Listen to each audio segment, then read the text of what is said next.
오늘 제목은요, 실망이 소망으로 바뀌는 자리, 그분의 은혜가 길을 만든다입니다.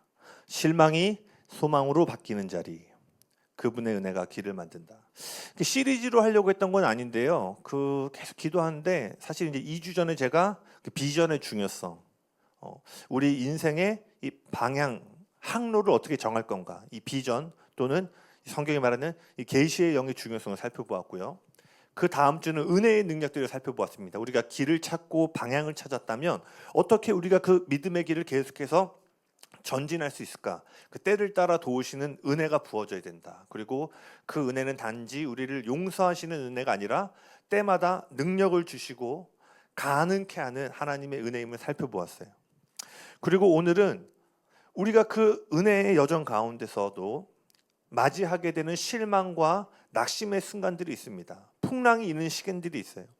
그 시간과 여정들을 어떻게 믿음으로 또 소망으로 바꾸면서 전진할 수 있는지를 여러분하고 좀 살펴보기를 원합니다. 오늘 본문 말씀은 누가복음 24장 13절에서 32절까지인데요. 오늘 본문이 좀 길기 때문에 전체를 읽지 않고요. 제가 설교 중간중간에 몇 구절을 좀 찾아 읽기로 하겠습니다.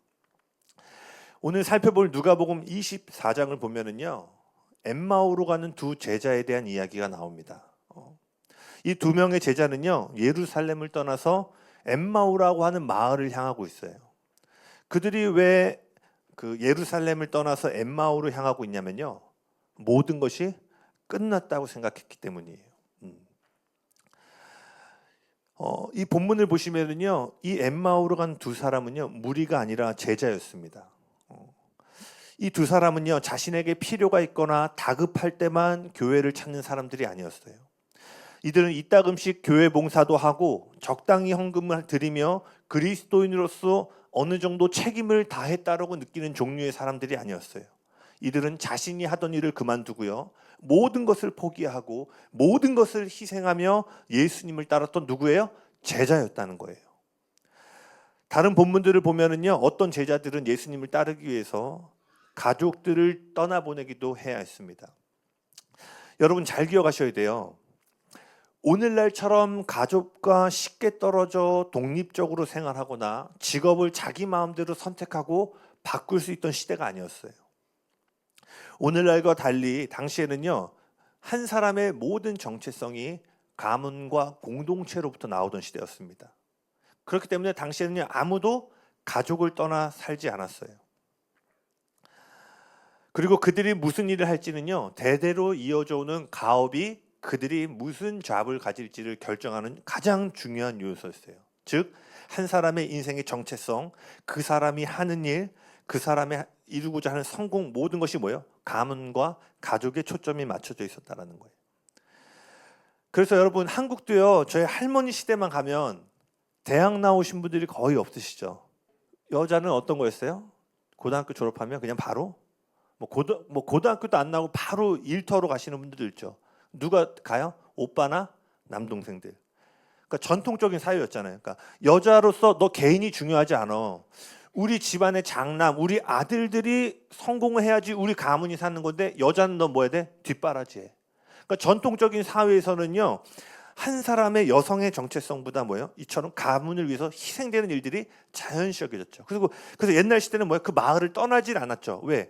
자신의 정체성이 그 마을과 동네에 있었기 때문이에요. 그러니까 어릴 때 항상 이게 뭐예요? 누구 집 아들, 누구 집 아들. 그러니까 누구 개인으로서 부르는 게 아니라 저기 뒷동산 뭐 김씨네 집 아들. 그러니까 정체성이 계속 가문으로부터 이어져 오던 시대예요. 그러니까 이들이 잡을 버리고 가정을 떠나 예수님을 믿었다. 물론 지금도요, 어떤 사람이 선교사로 일어나 가정을 떠나고 자신이 하고 있는 잡을 버리고 나갈 때 와 박수 치면서 정말 하나님을 위해 위대한 용기 있고 정말 믿음의 선택을 했다고 박수를 칠 텐데요. 이 시대는 비교할 수 없을 만큼 이 일들이 일어나기 어려운 구조 가운데 있었다라는 거예요. 근데 이 두 사람 어떤 사람이에요? 그 어마어마한 문화적인 장벽을 뛰어넘어서 예수님을 따르기로 헌신했던 사람이라는 거예요. 말 그대로 모든 것을 포기하며 예수님을 따랐던 사람들이에요. 몇 년 전 한 사람, 예수님과의 만남은요, 이들의 삶 전체를 흔들어 놓았고 바꿔 놓았어요. 그리고 그들은 예수님이야말로 성경이 예언하고 있는 자신의 민족이 그토록 고대하고 있는 메시아가 이 예수님이라는 사실을 믿었어요. 그래서 예수님만 믿고 따라가면 성경이 예언하고 있는 위대한 이스라엘의 재건이 이루어질 거라고 믿었습니다. 그러니까 어때요? 제가 앞서 말한 이 어마어마한 희생과 포기가 있다 할지라도요, 아깝지가 않았던 거예요. 주변에서 어떤 손가락질을 한다고 해도요, 전혀 개의치 않았습니다. 그리고 무엇보다도요, 그들은 예수님을 만날 때요, 설명할 수 없는 기쁨과 평강, 자유를 느낄 수 있었어요. 그래서 이들은요, 가감하게 예수님을 따라갔어요. 그런데 어떤 일이 일어나죠? 그분이 가장 수치스럽게 여겨지는 십자가 위에서 죽임을 당하셨어요. 광채로 발하시고 왕의 영광으로 빛나야 할 그분의 몸이요, 고문자들의 온갖 고문으로 인해서 갈기갈기 찢겨졌어요. 그들은 예수님을 잃어버렸습니다. 그런데 그들이 십자가에서 잃어버린 것은 예수님만이 아니었어요. 그날 그들은 자기 자신도 함께 잃어버린 거예요. 왜죠? 모든 것을 걸고 모든 것을 담아 예수님을 따랐는데, 그 예수님이 죽고 떠났다는 것은 뭐예요? 내 모든 것이 사라져버린 거예요. 엄청난 상실감과 그로 인한 실망과 좌절, 두려움과 슬픔이요, 그 두 사람을 짓누르기 시작했어요. 사랑하는 스승 리더가 떠나가서 비통했고요, 자신의 삶이 바라던 대로 풀리지 않아 낙심하기 시작했어요. 어쩌면은요, 그들 안에 미련하리만큼 모든 것을 포기하며 따랐던 자신에 대한 환멸과 분노를 느끼기도 했을지 몰라요. 그 가족들을 떠날 때 부모님, 야, 너 그렇게 뭐 예수 따라가 될 것 같아? 막 그런 말들이 막 머릿속에서 막 일어나기 시작했을 거예요. 이것이 바로 엠마오로 가는 두 제자의 모습이었다라는 거예요. 근데요, 누가복음 24장 14절을 한번 보기 원합니다. 누가복음 24장 14절 한번 읽어볼까요? 시작. 그들은 일어난 이 모든 일을 서로 이야기하고 있었다. 그들이요, 이제 엠마오로 갔는데 이 두 사람이요, 이 모든 일들에 대해서 이야기를 나누면서 걸어가고 있어요. 여러분, 일어난 모든 일이 무엇이죠? 바로 그 한간에 일어난 예수님의 죽음과 부활에 대한 이야기였어요. 부활절대로 좀 나눴지만요, 이 두 제자도요, 수년에 걸쳐서 예수님이 직접 죽고 부활하시겠다라는 가르침, 그 말씀을 익히 들어왔습니다. 그리고 오늘 읽지 않았지만요, 오늘 이 엠마오로 가는 이 말씀 바로 윗단락을 보시면은요, 막달라 마리아가 부활하신 예수님을 만나고 제자들에게 찾아가서 예수님이 부활하셨다, 예수님이 부활하셨다라는 얘기를 들어요. 또한 베드로와 요한, 뭐 제자들 중에서도 가장 선두에 있는 리더 같은 이 두 사람이요, 그 무덤이 비어 있음을 보고 왔다라는 이야기도 듣게 돼요. 그럼에도 불구하고요, 제자들 중에 어느 누구도 이 부활의 소식을 믿지 못했죠. 누가복음 24장 11절입니다. 한번 읽어볼까요? 시작. 그러나 사도들에게는 이 말이 어처구니 없는 말로 들렸으므로 그들은 여자들의 말을 믿지 않았다.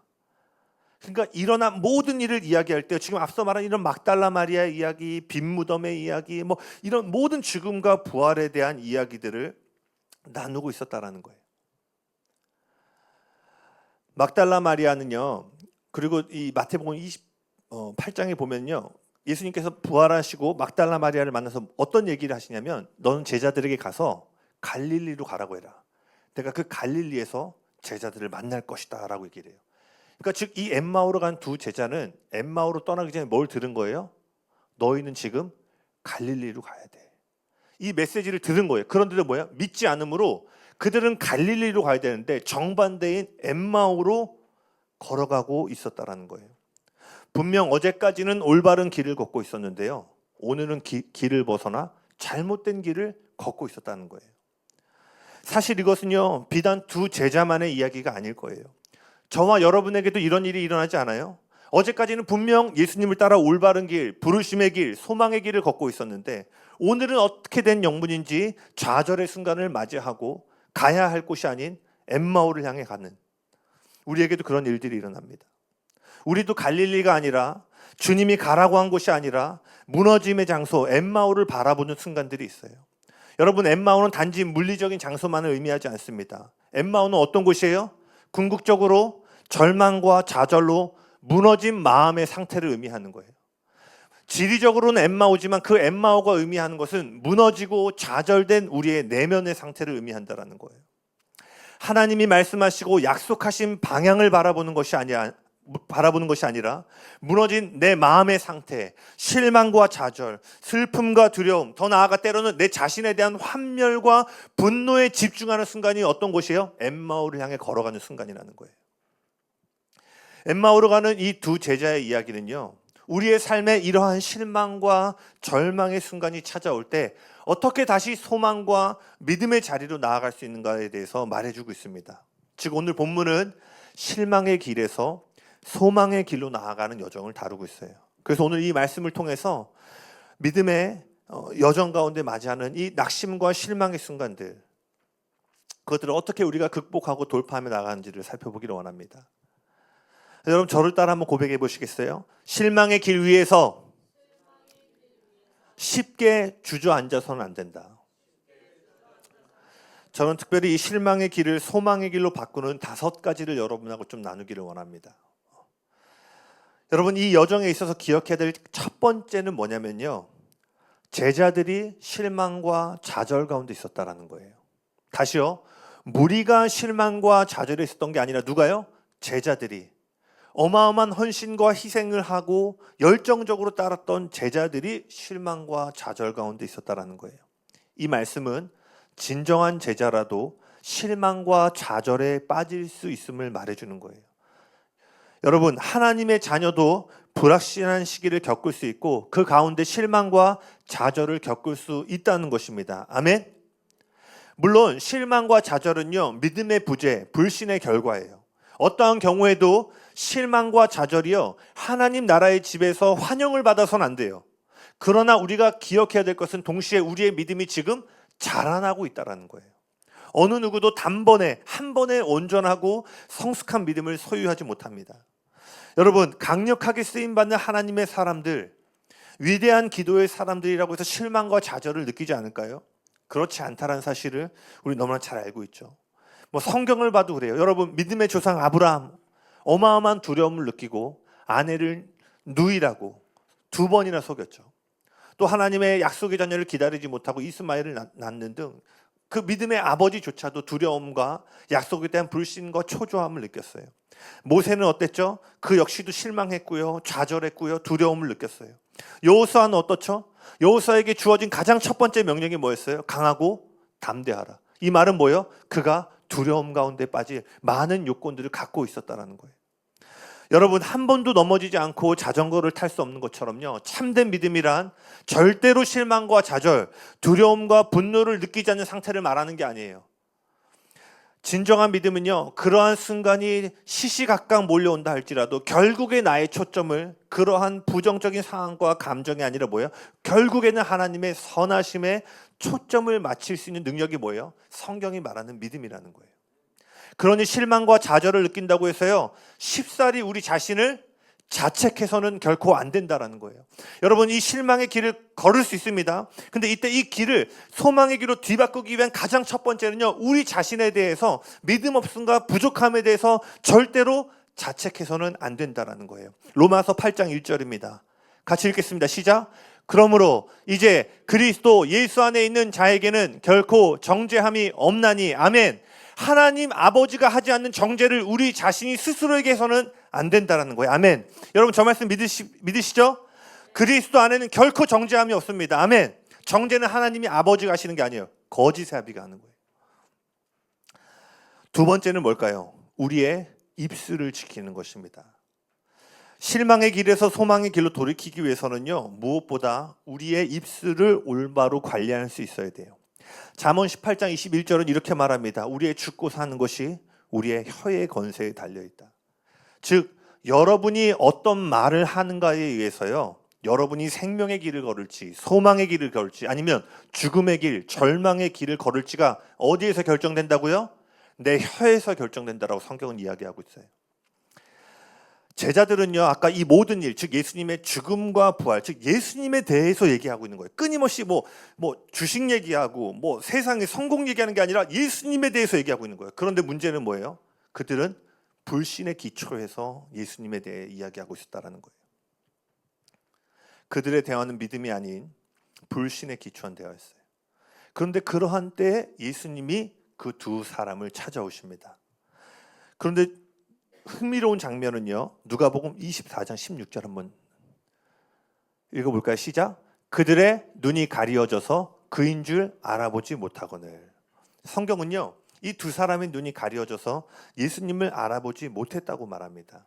사실 좀 이해하기 어려운 장면이에요. 뭐 예수님 얼굴도 확인하기 어려운 먼 거리에서 따라다니는 사람이 아니라 그분의 숨결과 그분의 미세한 표정까지도 볼 수 있는 그 가까운 거리에서 예수님을 따랐던 두 사람인데, 뭐 아무리 예수님이 뭐 고진 고문을 받고 뭐 얼굴이 이렇게 뭐 상처로 얼룩졌다 하더라도 그분의 얼굴과 목소리를 이렇게 눈치채지 못했다는 게 이해하기 어려운 장면이지만, 여기서 발견할 수 있는 분명한 한 가지가 있습니다. 그건 뭐냐면요, 실망과 낙심된 마음은요, 우리의 눈을 가려서 예수님을 보지 못하게 한다는 거예요.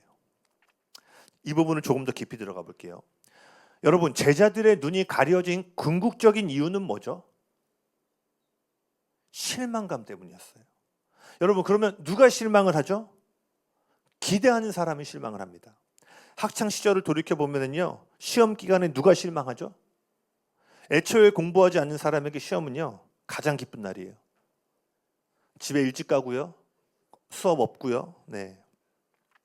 이들은요, 시험 기간에 어떠한 실망도 하지 않습니다.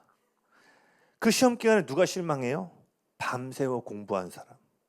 조금이라도 성적을 올리기 위해서 부단히 노력했지만 오답을 적은 사람이요, 그 시험 기간에 실망해요. 이처럼 실망과 기대는 언제나 짝을 이루고 있다는 거예요. 다시 말해 두 제자들 안에 예수님을 향한 기대감이 있었어요. 앞서 말했지만 그들은 예수님이 정치적으로 나라를 회복하고 로마의 압제부로부터 자신의 민족을 해방할 거라고 기대했어요.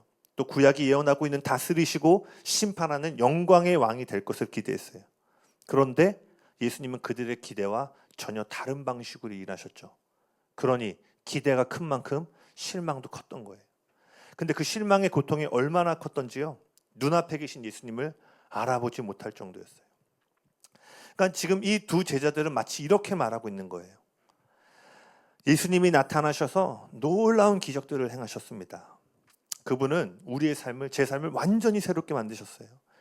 그리고 저는 그분을 3년 동안 따랐고요, 그분을 따르기 위해서 직업도 버리고 부모와 형제 자매도 뒤로 할 만큼 어마어마한 대가 지불했습니다. 그런데 그분이 십자가에 돌아가셨고 저는 다시 똑같은 상황, 아니 이전보다 더 못한 상황 속에 남게 되었습니다. 우리에게도 때론 이런 일이 일어나지 않아요?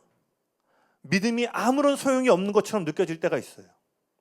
열심히 기도하고 금식하며 나아가며 주님을 찾으면 기대하는 응답을 받을 수 있을 거라고 생각했는데요, 상황이 점점 더 어려워질 때가 있어요. 어려운 상황 속에서도요, 하나님이 공급하실 것을 기대하며 11조를 드리고 헌금 생활을 이어나가는데요, 재정 생활이 조금도 나아질 기미가 안 보일 때, 기대함으로 예배를 드리고 기쁨으로 집에 돌아왔는데 여전히 변화되지 않는 수많은 겹겹이 쌓여있는 가정의 문제들이 나를 향해 고함을 칠 때, 실망과 좌절의 문이요, 그 엠마오로 간 두 제자의 마음을 두드린 것처럼 우리의 생각과 마음을 두드리기 시작해요. 이러한 순간에 우리가 어떻게 반응해야 될까요? 저에게도 이런 상황이 여러 차례 있었죠.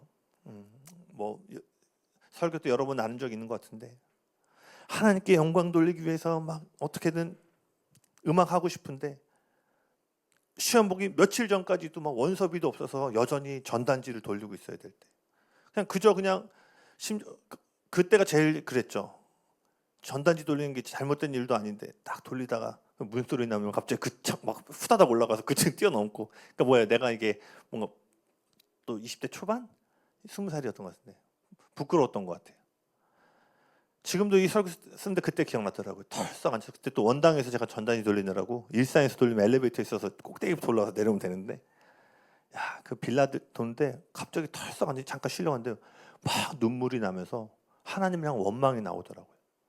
와, 누구 친구 지금 레슨 시험 본다고 2개씩 받고 있다는데 원서비도 없어서 막 뭐 가장 악기 연습을 가장 많이 해야 될 때 내 손에 들린 건 아구찜 전단지. 네. 그리고 뭐 예배 때 가정의 변화와 돌파를 얘기하지만 수년째 변하지 않는 그 집의 문을 들어갈 때 느끼는 마음들. 저만이 아니라 아마 여러분 삶에도 이러한 시간들, 때로는 지금 그러한 시기를 겪고 계신 분들이 있을지 모르겠어요. 그때 우리가 어떻게 반응해야 될까요? 제자들은 실망과 낙심 가운데 빠져 있었어요. 예수님의 가르침과 조금 전에 들었던 마리아의 부활 소식을 믿지 못했어요. 그래서 그들은 불신 가운데 엉뚱한 방향을 향해 가고 있었어요. 그런데 놀라운 사실이 뭔지 아세요? 그 엉뚱한 방향, 잘못된 길을 가고 있는 여정 가운데 예수님이 동행하셨다는 거예요. 할렐루야. 여러분, 우리가 실망 가운데 있을 때 놓치지 말아야 될 매우 중요한 진리가 여기 있어요.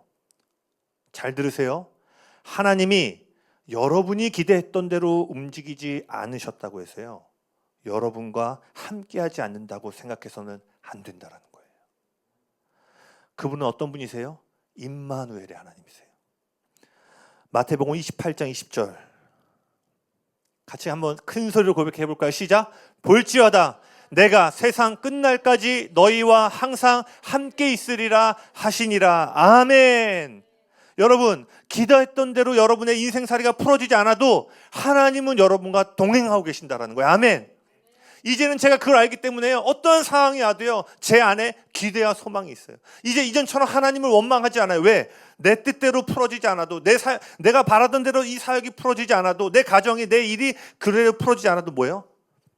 가장 소중하신 하나님이 여전히 나와 동행하고 계심을 믿기 때문에. 아멘. 그러니 여러분, 실망과 낙심의 순간이 찾아올 때 만약 지금 그러한 길을 걷고 계신다라면 여러분 고백하셔야 돼요. 그분은 나와 세상 끝날까지 함께하는 분이시다. 아멘. 우리 한번 고백합시다. 하나님이 나와 함께 하십니다. 주님이 나와 함께 하십니다. 아멘. 누가복음 15장을 보면은요, 잃어버린 아들을 되찾은 아버지의 비유가 나와요. 아마 여기 계신 대부분들이 아시는 그 탕자의 비유라는 이야기인데요, 잠깐 설명을 좀 하기 원해요. 이 이야기를 보시면은 둘째가 아버지가 살아계심에도 불구하고 자신의 몫을 해당하는 유산을 요구하죠. 뭐 아버지가 살아계신데 죽은 뒤에 받을 돈을 달라? 이것은 뭐 어긋나는 마치 폐륜화 같은 어떤 요구사항이었죠. 그럼에도 이 좋으신 아버지는 그 아들이 요구하는 유산을 줬고요, 이 둘째 아들은 그 유산을 챙겨서 자신에게 행복과 만족을 줄 거라고 생각하는 먼 나라로 떠나게 됩니다. 이 둘째 아들도요, 자신이 마땅히 있어야 할 곳, 가야 할 곳을 벗어나 엉뚱한 길로 향하게 되었어요. 그리고 그는 그 먼 나라에서요, 모든 재산을 탕진하고 인생의 가장 밑바닥으로 떨어지게 돼요. 그 말씀을 보면 돼지들이 먹는 사료를 먹어서라도 어떻게 끼니를 채워보려고 하는데 그 돼지 사료마저도 주는 사람이 없었다라 기록되어 있어요. 근데 여러분, 유대인들에게 돼지는요 부정한 짐승입니다. 지금도 정통 유대인들은 돼지고기를 먹지 않아요. 그러니까 그들이 혐오하는 돼지, 그 돼지가 먹는 사료로 배를 채울 정도로 인생의 밑바닥으로 떨어졌다라는 거예요. 그리고 그 순간 아들은요, 부끄럽지만 다시 아버지의 집으로 돌아가야겠다는 생각을 하게 됩니다. 그리고 이제 이 아들이 아버지의 집을 향해 발걸음을 내딛게 됩니다. 얼마나 걸었을까요? 저 멀리서요, 둘째 아들이 돌아오는 모습을 본 아버지가 거리가 멀리 있음에도 불구하고 달려나와 그 아들을 향해 입을 맞추어줘요. 그리고 반지를 끼워주고 새로운 신발을 신겨주고 귀한 손님이 왔을 때만 대접하는 살찐 송아지를 그 잔치 가운데 베풀게 됩니다. 당시의 반지는요, 액세서리가 아니었어요. 그 가문의 일원이자 상속을 이어받을 자임을 표시하는 게 반지였어요. 즉 그는 다시 아들로 가문의 일원이자 받을 게 다 잃어버렸는데 다시 뭐예요? 너가 여전히 받을 것이 있다라는 것을 알려주는 상속의 권리의 자리로 회복되었다라는 거예요. 핵심은 이거예요. 그가 떠날 때는 아무런 잔치가 열리지 않았는데 그가 돌아왔을 때는 큰 잔치가 열렸다는 거예요. 그가 떠날 때는요, 자기 몫의 소유물은 가지고 있었지만요, 반지와 겉옷은 가지고 있지 않았어요. 그런데 아버지 집에 돌아온 그날 반지와 겉옷을 지니게 되었어요. 뭐예요? 떠나기 전보다 더 나은 모습으로 돌아왔다라는 거예요. 할렐루야. 실망과 좌절, 낙심과 두려움, 때로는 우리의 죄와 실패로 인해서 올바른 길을 벗어나 엉뚱한 길로 향할 수 있습니다. 우리 모두가 그랬잖아요. 우린 양 같아서 무릇 제각기 가고 싶은 길로 어긋났던 인생들이었잖아요. 우리가 모든 것을 잃어버렸다고 생각할 수 있어요. 돈도 잃었고 시간도 잃었고 건강도 잃었다고 생각할 수 있어요. 그러나 여러분, 모든 것이 늦었다고 생각되어질 때, 모든 것이 넘어져 이제는 세우기 어렵다고 느껴질 때요, 성경은 뭘 얘기하고 있어요? 네가 지금보다 더 나은 모습으로 돌아올 수 있음을 이야기하고 있다는 거예요. 아멘. 네가 지금 돼지 우리와 같은 자리에 있을지라도 너는 더 나은 자리로 나아올 수 있음을 이야기하고 있어요. 아멘. 우리 하나님 아버지는요, 여러분에게 주지 않은 반지와 겉옷과 살찐 송아지를 지금 간직하고 계심을 믿으시길 바랍니다. 불신과 어리석은 가운데 방향을 잃고 잘못된 길에 들어섰다 할지라도요, 우리 아버지의 집에는요, 여러분을 위해 준비해 놓으신 축복이 있다라는 거예요. 그래서 여러분, 여러분이 아직 만나지 못한 기회의 문들이요, 아버지의 집에 예비되어 있음을 믿으시길 바랍니다. 아멘. 그래서 우리는요, 우리에게 없는 것에 대해 말하는 것이 아니라 아버지의 집에 있는 것에 대해서 말해야 돼요. 그 모든 것을 갖고 계신 하나님, 우리 아버지 부유하신 분이시다. 또 뭐예요? 그 모든 것을 때로는 정말 둘째 아들과 같이 고집스럽고 있어서는 안 되는 그런 연약함과 실패 가운데 갈지라도 그러한 탕자에게 베풀기를 기뻐하시는 선하신 분이심을 고백하고 우리의 생각과 마음의 닷을 그러한 하나님의 성품에 닷을 내려야 된다는 것입니다. 아멘. 두 제자들에게는요, 예수님을 향한 놀라운 희생과 헌신이 있었어요. 그리고 예수님과 동행하며 3년 동안 놀라운 기적들과 간증들을 경험하였어요. 성경에 나오는 대부분 우리가 읽고 있는 기적들을요, 그들은요 자신의 육신의 눈으로 목격하였어요. 그런데 아이러니하게 지금 그들은 예수님을 보지 못하고 있어요. 입술로는 예수님에 대해서 말하고 있는데 그들의 눈은 그분을 보지 못하고 있다는 거예요. 여러분 기억하셔야 돼요. 여러분이 간증, 놀라운 간증을 소유할 수 있지만요, 여러분의 눈은 약할 수 있다는 거예요. 그래서 2주 전에 봤던 것처럼 묵시가 없으면 백성이 어떻게 된다고 했죠? 망한다라고 그랬어요. 방자에 행한다. 방향을 잃는다고 그랬어요. 위대한 간증을 가진 사람들도요, 비전이 약해지고 눈이 약해지면 어떻게 돼요? 그릇된 길로 빠지게 된다는 거예요. 그리고 여러분이 예수님에 대해서 말한다고 해서요, 여러분이 진짜 참된 예수님에 대해서 말하는 것은 아닐 수 있음을 여러분 기억하셔야 돼요. 입술로는 예수님에 대해서 말하지만 그들의 말은 절망과 죽음의 말을 담고 있었습니다. 제자들은 예수님이 죽고 떠났다고 말했어요. 그러나 예수님은요, 여전히 그들과 함께하고 계셨어요. 이것은요, 때때로 우리의 감정이 하나님의 임재와 일치하지 않을 수 있다는 것을 의미합니다. 여러분의 감정으로 하나님의 임재를 측정하면 안 된다는 거예요. 아멘. 때로는 하나님이 우리와 함께 계셔도 외로움을 느낄 수 있어요. 하나님이 나와 함께 계셔도 패배감을 느낄 수 있어요. 그렇기 때문에 우리의 임무는 우리의 생각과 감정에 대해서 말하는 것이 아니라 믿음의 언어를 고백하는 거예요. 아멘. 근데 여러분 그런 기도하다 그런 경험 있으신 분도 있지 않아요? 저도 언젠가 아주 오래전에 기도를 하는데 갑자기 기도 가운데 제 청년 시절 모습이 딱 떠오르는 거예요. 많이 얘기했죠. 막 선교 가려고 막 돈 주스러 다니고 막 집은 막 책이 막 다 막 나를 막 덮고 근데 그때 기도하는데 딱 그 장면을 보여주시면서 하나님이 그 집에 나와 함께하고 있는 장면을 딱 보여주시면서 그때 막 엉엉울었던, 여러분들 그런 경험 갖고 계신 분도 있죠. 그때는 혼자인 줄 알았는데 기도 가운데 아니야, 내가 너와 그 눈물 가운데 함께 있었어, 뭐 그런 마음들. 돌이켜 보니까요, 저는 그때 모든 게 무너지고 끝났고 억울한 인생이라고 생각했는데 하나님은 그때도 나와 임재하셨다라는 거예요. 그러니 우리가 해야 될 일은 뭐예요? 우리의 무너진 감정을 얘기하는 것이 아니라 하나님에 대해서 고백해야 되는 것입니다. 아멘. 여러분, 오늘 누군가가 이 교회 문을 떠나서요, 다른 곳에서 여러분을 만나서 함께 보낸다면요, 그 사람은 여러분을 통해 찬양의 소리를 듣게 될까요? 불평을 듣게 될까요? 그 사람은 여러분을 통해 걱정과 염려의 소리를 들을까요? 아니면 감사의 소리를 듣게 될까요? 진짜 제자임에도 불구하고요, 스스로를 괴롭게 만드는 사람들이 있어요. 어떤 사람들이냐? 이들은 찬양 가운데 은혜를 경험하고 말씀을 듣는 가운데 그래 다시 일어나 보자 용기와 회복을 경험하고 소망을 갖고 교회 문을 떠납니다. 그런데요, 기도의 자리, 찬양의 자리를 떠나 다시 현실로 들어가면요, 걱정, 근심, 두려움과 실망의 말을 고백하는 거예요. 여러분 잘 들으세요. 이러한 모습은요, 마치 어린아이들이 다치면 껍질 생기는데 다 해보셨죠? 그 껍질 띄면 안 되잖아요. 근데 간지럽기도 하고 뭔가 계속 걸리니까 그 껍질이 계속 뜨면 어떻게 돼요? 흉이 지워지지 않는 흉이 생기거나 아니면은 더 큰 염증을 유발하는 거죠. 여러분 진짜 제자임에도 불구하고요, 예배의 자리를 떠나 우리의 삶의 자리에서 우리가 그릇된 언어를 하는 것은요, 여러분 삶에 아물어져야 될 상처를 계속 긁어내는 거예요. 그러니까 어떻게 해요? 때로는 우리 인생에 지워지지 않은 흔적들이 남을 수도 하고요, 때로는 이 작은 내 언어가요 더 큰 염증들을 우리의 삶 가운데 불러올 수 있다라는 거예요. 그러니 여러분 어떠한 경우에도요, 여러분에게 없는 것을 대내어 말하시면 안 됩니다. 아멘. 우리는 우리에게 없는 것을 말하도록 부름받은 적이 단 한 번도 없어요. 우리 하나님 어떤 분이라고 성경은 이야기하고 있죠? 없는 것을 있는 것으로 말하시는 분이에요. 우리가 이곳에 부름받은 건 뭐예요? 없는 것에 대해서 내가 돈이 없어, 시간이 없어, 젊음이 없어, 건강을 없어 말하라고 우리를 부르신 것이 아니라 그 없는 것을 향해 넌 있다라고 말해. 마른 뼈를 향해 군대가 될 거라고 말해. 옮겨지지 않을 저 산을 향해 믿음으로 옮겨질 것이라고 말하라고 우리는 부름받았다라는 거예요. 아멘. 다시 얘기합니다. 우리는 우리에게 없는 것이 아니라 아버지의 집에 있는 것들에 대해서 이야기해야 되는 것입니다. 아멘. 그래서 아버지의 집에 있는 것들에 주목하는 사람들의 입술은 언제나 감사와 찬양으로 가득하다라는 거예요.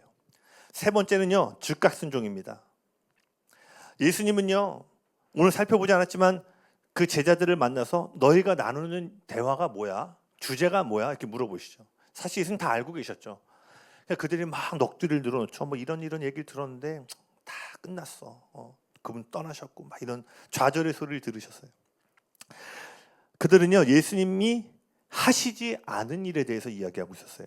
그분은 살아날 것이라고 말씀하셨는데 그분의 죽음에 대해서만 말하고 있었죠. 우리도 얼마나 많은 경우에 예수님이 우리 삶에 행하신 일이 아니라 우리 삶에 행하시지 않은 일들에 대해서 말하는지 모르겠습니다. 여담인데요, 여러분 신발이 없어요? 바디 있는 것으로 감사하시길 바랍니다. 아멘. 그러니까 뭐예요? 없는 것이 아니라 계속 우리 삶에 행하신 일들. 여러분 눈 떠보면 감사할 게 얼마나 많아요. 그렇죠? 제가 어제도 여담인데 자려고 제가 설교 좀 늦게까지 기도하고 늦게 아내는 자고 누웠는데 문득 이렇게 아내를 딱 껴안고 자는데 이 또한 영원하지 않겠구나. 영원한 게 없잖아요. 그러니까 뭐였냐면 너무 소중한 거예요. 뭐 둘 중에 한 명이 먼저 가든 동시에 가든 와이프는 저보고 먼저 가라고 그러는데 순간 감사함이 막 밀려오는 거예요. 야, 이 온기와 이것이 내가 늘 당연한 게 아니구나. 이때 예수님이 제자들에게 이렇게 말씀하십니다. 누가복음 24장 25절 같이 읽어볼까요? 시작. 이르시되 미련하고 선지자들이 말한 모든 것을 마음에 더디 믿는 자들이여. 여러분 주목하세요. 예수님은 마음에 뭐라고요? 더디 믿는 자들이라고 말씀하셨어요. 하나님은요, 오늘 저와 여러분의 믿음만 보시는 것이 아니라 믿음의 속도도 보심을 기억하시기 바랍니다. 프랜시스 첸이라는 목사님이 이런 얘기를 하셨어요. 많은 사람들이 하나님이 부르실 때까지 인생의 비전을 기다린다고 말한다. 이는 신앙인의 역동적인 믿음의 행위를 억제시키는 길이다. 그렇다면 어제 텔레비전 앞에서 오랫동안 시간을 보냈던 이유는 하나님이 텔레비전을 보라고 말씀하셨기 때문이란 말인가? 하나님의 명령을 받들어 여름 휴가를 다녀온 것인가? 오늘 아침 운동은 어떤가? 하나님이 떠밀어서 한 것인가? 그렇지 않았을 것이다. 우리가 필요해서 결정한 것들이다. 휴가를 다녀온 것이나 운동하는 것이 잘못되었다는 뜻이 아니다. 내가 말하려는 것은 우리는 종종 자신의 즐거움이나 유익을 위해서는 쉽게 결정하고 재빨리 행동에 옮기면서도 하나님을 섬기는 데는 느리고 이것저것 따지느라 헌신할 기회를 상실한다는 것이다. 여러분 어떻게 생각하세요? 여러분이 아침에 일어나서 뭐 미디어를 보는 거, 핸드폰으로 아니면 뭐 운동을 하거나 하나님의 강한 임재에 막 응답받고 하신 거예요? 아니시죠? 이 프랜시스 첸이 얘기하는 건 뭐예요? 많은 사람들이 하고 싶은 일, 사고 싶은 것들에 대해서는 자신의 속도를 올리지만 정작 하나님께 드리거나 순종해야 될 때는 마음의 속도가 느려진다라는 거예요. 그러니 여러분 명심하셔야 돼요. 하나님의 일에 빠르게 반응하기 시작하면요, 하나님이 여러분의 일에 빠르게 반응하기 시작하십니다. 그래서 놀라운 공통점이 있어요. 제가 수년 동안 걸쳐서 본 건요, 즉각 순종하는 사람들이 영적인 일을 이뤄내더라고요. 그래서 베드로가 문을 여는 사역을 한 거예요. 베드로는 뭐예요? 일단 발부터 담그고 보는 거예요. 여러분 잘 보세요. 하나님의 나라 일들, 여러분 사역자건 주변의 사람이고 베드로과 소위 베드로과에 속하는 이런 사람들이 일을 해요. 뭐예요? 이들은요 마음이 민첩한 거예요. 때로는 그 믿음이 잘못된 그 베드로처럼 이렇게 잘못된 선택할지라도요, 하나님은 그 마음의 민첩함, 이것이 잘못됐을지라도 하나님의 뜻이라면 내가 즉각적으로 반응하겠다는 그 마음의 민첩함을 보시고 그 사람을 통해 일을 하시는 거예요. 바울은 좀 다른 과입니다. 그래서 성경을 보면요, 베드로에게 열쇠가 주어졌죠. 그래서 베드로는요 항상 교회 개척이 누굴 통해 일어나냐면 베드로를 통해 일어나요. 예루살렘 교회가 베드로를 통해 시작됐고요. 바울은 어떤 일을 해요? 베드로가 문을 열고요, 바울은 검을 들고 들어가서 그 열린 문을 들어가 말씀의 검으로 그 교회를 세우고 일으킵니다. 다시 돌아와서요, 그러니 여러분, 하나님께서 움직이라고 할 때는요 움직여야 되는 거예요. 행하라고 하실 때는요 행해야 되는 거예요. 하나님이 말하고 할 때는요 말을 해야 되는 거예요. 씨를 뿌리라고 할 때는요 씨를 뿌려야 돼요. 때때로 여러분 우리가 기회를 놓치는 이유가 뭔지 아세요? 느리게 믿기 때문이라는 거예요. 그래서 여러분 제가 팁을 하나 드릴게요. 뭐 기도하다가 어떤 감동이 왔어, 그때요 무조건 하세요. 그냥 무조건 하세요. 저도 그랬어요. 기도하다가 공부에 엎드릴래? 그럼 무조건 엎드려요. 최근에도 제가 나중에 좀 기도 제목 나누겠지만 아마 제가 5월 말에 어떤 분 기도하러 전라도 광주를 잠깐 내려갈 것 같아요. 이것도요 누가 가라고 한 게 아니라 기도하는데 그분이 해서 기도해야겠다. 근데 그분이 어디 계시지 소문해 보니까 전라도 광주에 있대요. 원래 어제 가야 되는데 어제 갈까 했다가 밤새서 갔다가 오는 게 도저히 안 되겠어가지고 저도 뭐예요? 하나님 마음 주시면 그냥 순종하는 거예요. 이게 이해되냐 이해되지 않냐 그게 아니라, 그래서 여러분 뭐 어떤 마음들 도무지 이해되지 않는다, 일단 해보세요. 그리고 일단 걸음을 내디디면요 그곳에 하나님께서 믿음의 속도를 올린 자들에게 그분도 여러분의 삶의 속도를 올려서 일하시는 것들을 경험하게 될 것입니다. 아멘. 혈루병 걸린 여인을 생각해 보세요. 그가 예수님이 걸어가시는데 오늘은 날이 아닌가 보다, 조금만 더 생각해보고 조금만 더 준비되면 예수님 옷자락 잡아야지 했다면요 평생 고통 가운데 있었을 거예요. 그 순간에 그 모멘텀 가운데 반응해야 될 일들이 있다라는 거예요. 그러니 여러분 실망의 길에서 소망의 길로 돌이키기 원하시면 뭐 해야 되는 거예요? 감동을 주실 때 즉각적으로 순종하셔야 되는 거예요. 아멘. 네 번째는요 말씀입니다. 이러한 제자들, 실망의 길을 걷고 있는 제자들을 향한 예수님의 해결책이 무엇이었죠? 누가복음 24장 27절입니다. 누가복음 24장 27절 같이 읽겠습니다. 시작. 이에 모세와 모든 선지자의 글로 시작하여 모든 성경에 쓴 바 자기에 관한 것을 자세히 설명하시느니라. 이들을 향한 궁극적인 예수님의 해결책은 뭐예요? 성경의 모든 이야기를 통하여서 예수님을 나타내시는 거예요. 다시 말하면요, 지금 제자들이 겪고 있는 실망과 좌절의 근본적인 원인은 상황과 형편이 아니라 뭐예요? 말씀이 증언하는 예수님을 올바로 보지 못하는 데 있었다는 것을 말해줘요. 엠마오로 간 두 제자의 진짜 문제는요, 말씀을 올바로 이해하지 못하고 올바로 해석하지 못하는 데 있었다는 거예요. 많은 경우에 우리는 처한 형편과 상황이 변화되기를 기대합니다. 직장이 없는 사람은 취업되기를 구할 거고요. 재정적인 어려움을 겪고 있는 사람이라면요, 재정의 문제가 해결되기를 하나님께 구할 거예요. 주제는 다를 수 있지만 동일합니다. 지금 실망과 두려움에 빠지게 만드는 문제와 상황으로부터 벗어나기를 원하는 거예요. 맞습니다. 이런 기도, 간구의 기도를 우리가 드려야 돼요. 그러나 하나님은 언제나 더 깊이 들어가기를 원하신다는 거예요. 우리가 지금 겪고 있는 실망과 낙심, 두려움과 슬픔이 눈에 보이는 상황과 형편에서 오는 것이 아니기 때문이에요. 우리가 현재 처한 상황과 환경을 변화시키는 것은요, 그분께 너무 쉬운 일이에요. 그분이 우리가 지금 겪고 있는 재정의 문제 해결하는 거 숨 쉬는 것만큼이나 쉬운 거예요. 그분이 근데 원하시는 변화의 수준은요, 이런 차원의 수준이 아니에요. 그분이 원하시는 건 뭐예요?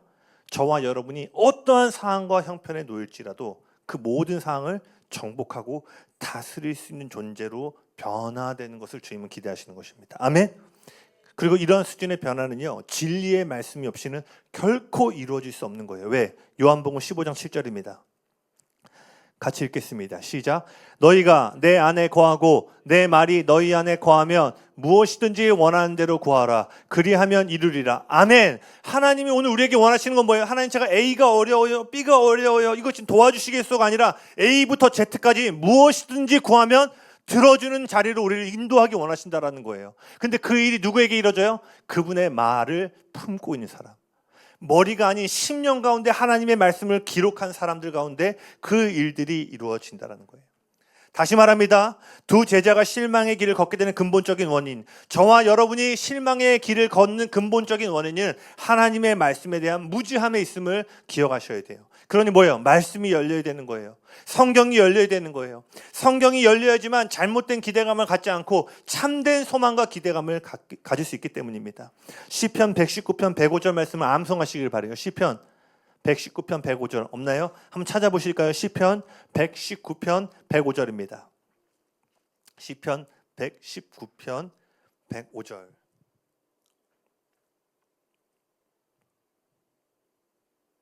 같이 읽겠습니다. 시작.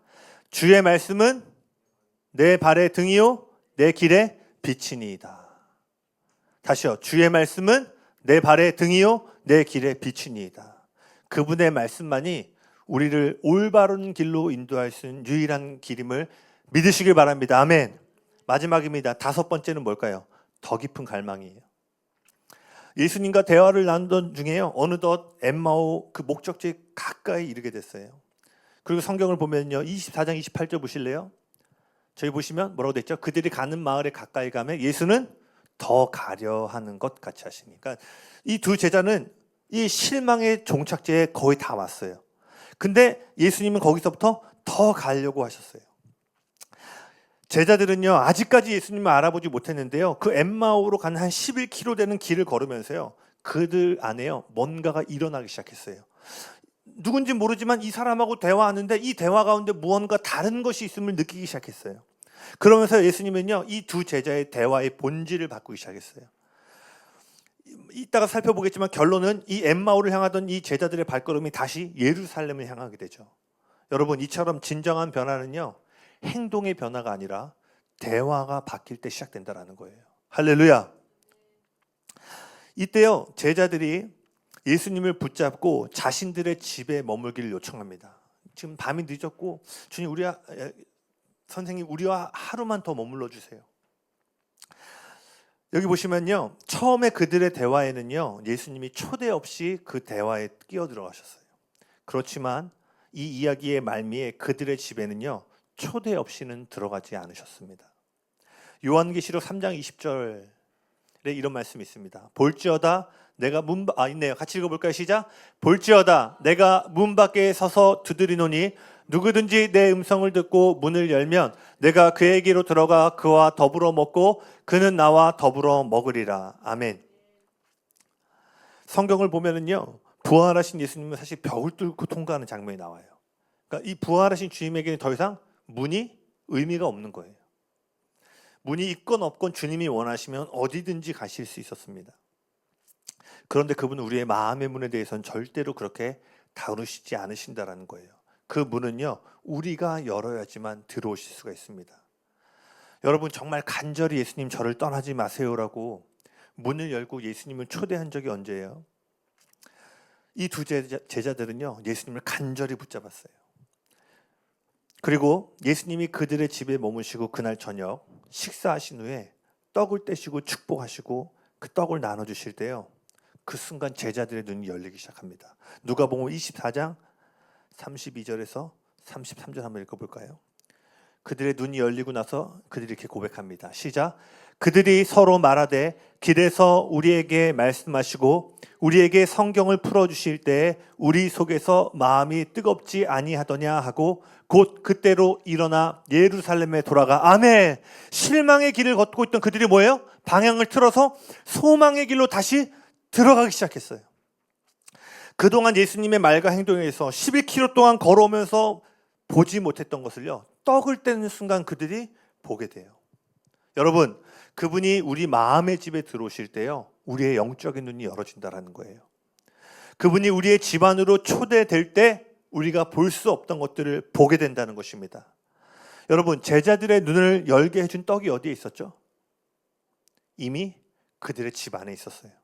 예수님이 새로운 떡을 가져오신 것이 아니에요. 떡은 이미 그 집 안에 있었습니다. 여러분, 예수님이 우리에게 하신 일은 단 하나예요. 우리에게 이미 주어진 것을 통해서 영적인 눈을 열어주시는 것입니다. 아멘. 예수님은요, 작은 소년이 들고 있던 그 한 끼의 도시락을 통해서 5천 명을 넘게 먹으셨습니다. 아멘. 다윗이 시냇가에서 주운 작은 조약돌 5개를 통해서 거인을 무너뜨리셨습니다. 아멘. 모세가 가지고 있던 허름한 양을 치는 지팡이를 통해서 홍해를 가르치는 놀라운 능력을 행하셨어요. 아멘. 이처럼 하나님은 저와 여러분에게 없는 것을 통해서 일하시는 것이 아니라 그것이 아무리 작을지라도 여러분에게 이미 주어진 것들을 통해서 하나님은 놀라운 일을 행하신다라는 거예요. 아멘. 그러니 우리에게 필요한 것은요, 남이 가지고 있는 것에 대해서 보고 말하는 것이 아니라 뭐예요? 이미 나에게 주어진 것들에 집중해야 되는 것입니다. 이 말씀은요, 다음 시즌, 여러분의 인생의 다음 시즌의 문을 여는 열쇠가 이미 여러분의 손에 단 곳에 있음을 말해주는 거예요. 할렐루야. 이 일도 해야 될 것 같고 저 스펙도 쌓아야 될 것 같고 저것도 해야지 내 다음 시즌이 무너질 것 같죠? 열릴 것 같죠? 아니에요. 이미 여러분의 집 안에 여러분의 눈을 열어주고 문을 열어줄 열쇠가 이미 여러분에게 주어져 있다는 것입니다. 아멘. 그러니까 우리가 해야 될 일은 뭐예요? 그분을 초대해야 되는 거예요. 그분을 붙잡아야 되는 거예요. 지금보다 더 갈망하셔야 된다는 거예요. 주님, 제발 도와주십시오. 내가 가진 것을 보게 하여 주십시오. 다른 사람들이 가진 것을 부러워하지 않게 하시고 내 자존감이 무너지지 않게 도와주시고 거울을 볼 때마다 내 안에 부족한 것을 보지 않게 하시고 내 안에 좋은 것을 볼 수 있도록 내 눈을 열어주십시오. 주님, 내가 가진 것을 보게 하여 주십시오. 나를 보지 못한 채 죽지 않게 하여 주십시오. 나는 다른 사람들이 가진 것을 잘 보면서 정작 내 안에 있는 것을 보지 못하고 살았습니다. 주님, 오늘 내가 결단합니다. 하나님이 나에게 주신 것을 정확히 보기로 결단합니다. 아멘. 예배팀 나와주시겠어요?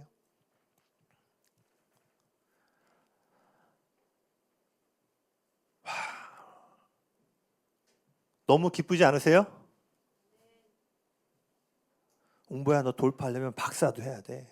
하려면은 이것도 해야 돼. 그런 것들 통해서 내 인생의 문이 열어졌으면요, 저는 자격이 없는 사람일 것 같아요. 그러나 주님은 항상 뭘 얘기하시는 거예요? 다음 시즌의 문을 여는 열쇠가 이렇게 표현하고 싶어요. 여러분이 출입하는 현관문에 이미 걸려 있습니다. 아멘. 우리 그런 적 있잖아요. 어린 시절에 열쇠 하도 잃어버려서. 다음 시즌의 문을 여는 영적인 열쇠가 여러분이 출입하는 문에 걸려 있는 거예요. 근데 제가 이 이야기에서 가장 좋아하는 부분이 어딘 줄 아세요? 이 모든 일을요, 예수님이 먼저 시작하셨다는 거예요. 그분이 먼저 그 두 사람의 절망과 불신의 대화에 개입하셨어요. 오늘 저와 여러분에게 오늘 필요한 게 뭘까요? 하나님이 개입하셔야 돼요. 아멘. 여러분의 가정에 하나님이 개입하셔야 돼요. 여러분의 일터에 하나님이 개입하셔야 돼요. 여러분의 미래의 진로에 뭐가 필요한 거예요? 하나님이 개입하셔야 되는 거예요. 그분이 개입하셔야지만 뭐예요? 절망이 궁극적으로 소망의 길로 바뀔 수 있다는 거예요. 우리에게 지금 필요한 것은 그분의 주권적인 개입하심인 줄로 믿습니다. 이것은 우리의 수고와 노력 이전에 저와 여러분을 향한 예수님의 열정에 대한 것이에요. 그리고 지금 그분은요, 엠마오로 가는 두 제자에게 개입하셨던 것처럼 지금 하나님은 여러분에게 개입하기를 원하세요. 다시요, 여러분이 주님을 찾는 것보다 주님이 지금 여러분의 삶에 더 개입하기를 원하신다는 거예요. 그러니 우리에게 있는 건 뭐예요? 불평과 실망의 리스트가 아니라 우리에게 지금 필요한 건 초대장과 하나님의 개입을 향한 갈망과 겸손이라는 거예요. 여러분, 오늘 이 시간 마음을 활짝 열고 더 깊은 장소로 하나님의 개입이 들어오실 수 있도록 그분을 초대할 수 있길 바랍니다. 그리고 오늘 그 자리에서 여러분의 영적인 눈이 열리고 다음 시즌의 문이 열어지는 놀라운 축복을 경험하게 될 것입니다. 아멘.